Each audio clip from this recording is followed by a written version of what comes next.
This audiobook contains mature subject matter. Listener discretion is advised.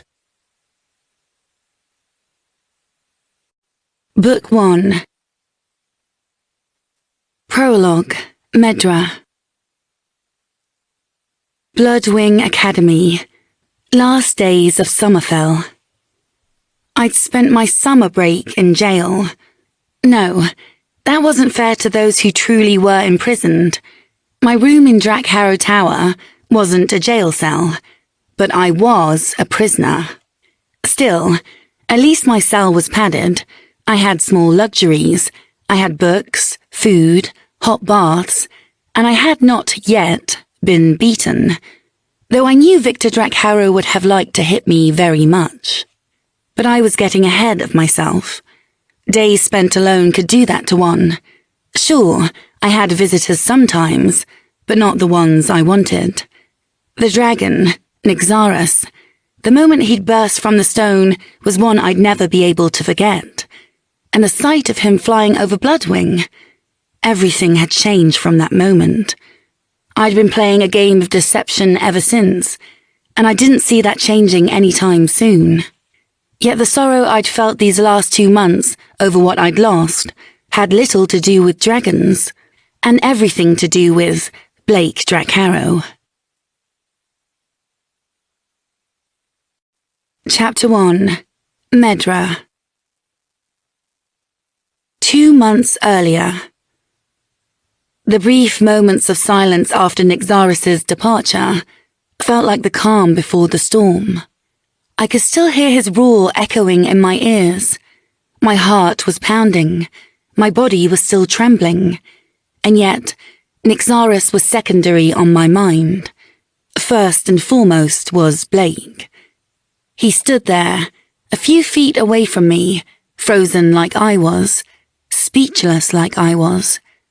But the look on his face, shock, yes, but nothing else.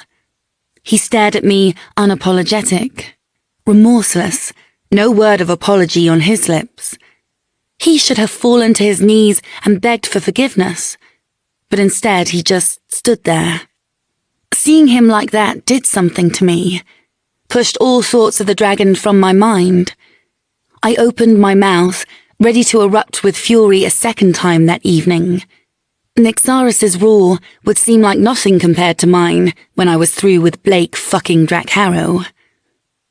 The stillness of the courtyard shattered. People flooded the dragon court from every entrance. Students crowded in, filling the cloistered passages, peering at Blake and I where we stood amidst the rubble. I could see the excitement on their faces. In some cases, the fear. Was Florence there somewhere in the crowd? What was she thinking? Had she been afraid when she saw Nyxaris' flight?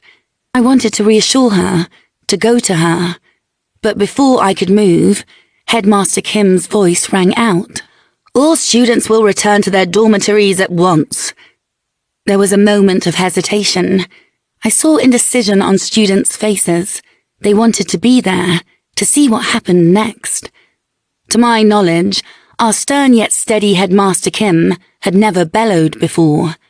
Now he did. "Perhaps you did not understand me the first time. Now!" Students began to scamper out. Kim marched forward towards Blake and I. He was not alone. A group of older highbloods trailed behind him. I scanned their faces, my heart falling as I recognized Victor Drakharrow, his red eyes gleaming as he looked at me with unmistakable greed. No, more than that. Triumph. I half expected him to grab me and snatch me from the courtyard that instant. Then I recognized the woman walking beside him. She was petite, slender-framed, with straight, silver hair cut at chin length. Her dark, angular eyes looked at me with some wariness, but also with intelligence and curiosity. I knew her. I'd seen her portrait in the headmaster's office. Natsumi Avari, Cage's mother. She was a member of Bloodwing's board of directors. I scanned the highbloods around her. There must have been a meeting of the board that night. That's why so many were here.